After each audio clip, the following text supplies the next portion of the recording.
You are now listening to AMAS. You getting a dose of that real shit with DJ C on Hip Hop Ain't Dead. Call recording on. Now, what's the status of your case as is? Right now, my case is going before the Innocence Commission, which is a commission down here, and they're trying to ascertain whether or not they believe that I'm innocent. So right now, that's where we're at right now.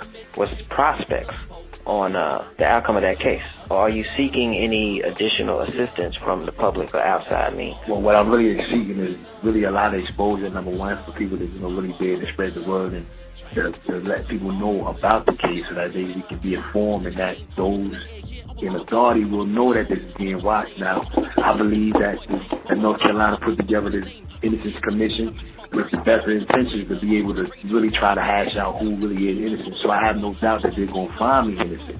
But I would also like to, for them to understand that there is a public who is interested in the outcome of this case. Okay, so if you're just tuning in once again, this is KwameTeague, the original author of Dutch, this series. And this book has actually become a classic in black street noir or black literature. What's your take on the rise of that movement? Because you actually were instrumental, if not in helping that movement progress. Your book came out actually on the cusp or the forefront of the movement just budding. What's your take on the movement now? The way I see this movement, it came up. I always use the analogy of hip hop in the 70s. It was very raw. It was very street orientated. It had an urban entrepreneurship of individuals pulling themselves up by the bootstrap. I think it was very, very creative period, the first part of the time when the books came out, like 2000, 2001 to 2003 and 4. And from there, of course, just like any other market that's opened up, people want to jump in it just for the sake of money. And I think the market was flooded with a lot of similar stories, if not carbon copy stories. Everybody telling the same thing. But at the same time, I think a lot of authentic voices was born from that movement. You know what I'm saying? Like you got the Al Sadiq Banks, you got the Jan Benjamins, you got the Quans, you got the Wahida Clark. There were a lot of voices that were authentic, that were telling stories, and was born for that movement. So now that the market has kind of slowed down, and there's not a biggest market for individuals who are not known, I think now you'll start to see it coming into a more mature market where those urban writers who write won't be just writing just for the sake of a shoot 'em up, bang bang, gangster type of joint, but we'll be telling authentic urban stories. The book you have out now, what's the name of? Dynasty. Dutch Dynasty, right? Right. All right. And where can they actually pick this book up? Well, you can pick it up from Barnes & Noble, Borders, Amazon, BookDiva.com. You can go there as well because that's the publisher, Tia Short out of D.C. Very good sister, and she really come behind me, got behind the case, got behind the talent, and so we're really trying to put together a movement over there. Right. Once again, what is that address again online? It's PCBookDiva.com. All right. So is there a place online that they can actually get any message or contact to you? Because we don't want to actually reveal where you are. Yeah, the Facebook, Author Dutch, Facebook/Author Dutch. Great. One more thing before you go. What would be your aspirations as a black author incarcerated? You come, behind a long line of black authors who were either once incarcerated and wrote their prose from behind the walls, and eventually got out or are still there, or died there, such as Tookie Williams, Mumia, Assata, and the list goes on and on. You come from a lineage. What is your aspiration within that? Those are very revolutionary and, very, very important names in not only the literature, but black history total.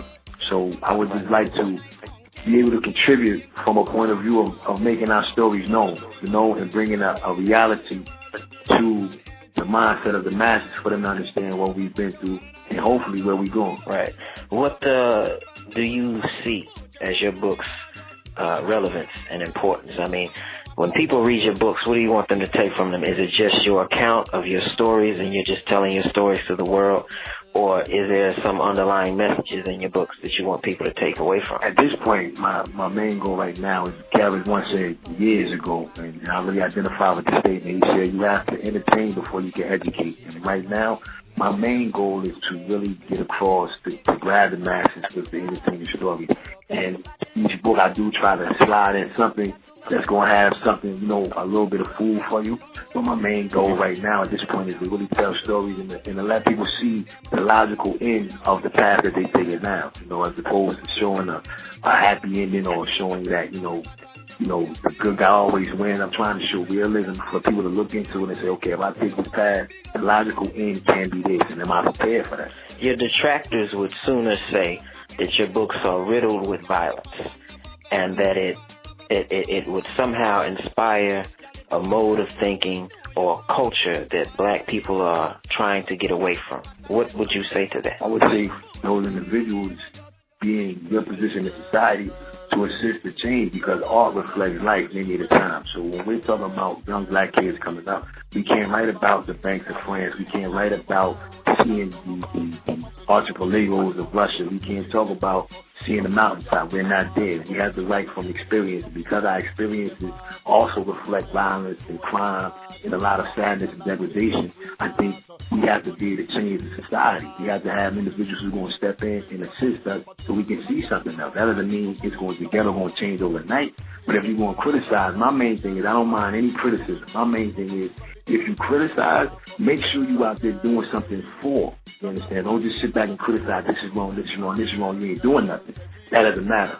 What you have to do is assist as well. Once again, how is a way that people can reach you online and pick up the new book, Dutch Dynasty? On Facebook, Arthur Dutch, and you can reach me on, you can get the book from dcbookdiva.com. Once again, this is KwameTeague, the original author of Dutch, the series that you now know and love, classic series, Black Street Noir. This brother is still incarcerated, awaiting his trial through, you said the Innocence, what is it again?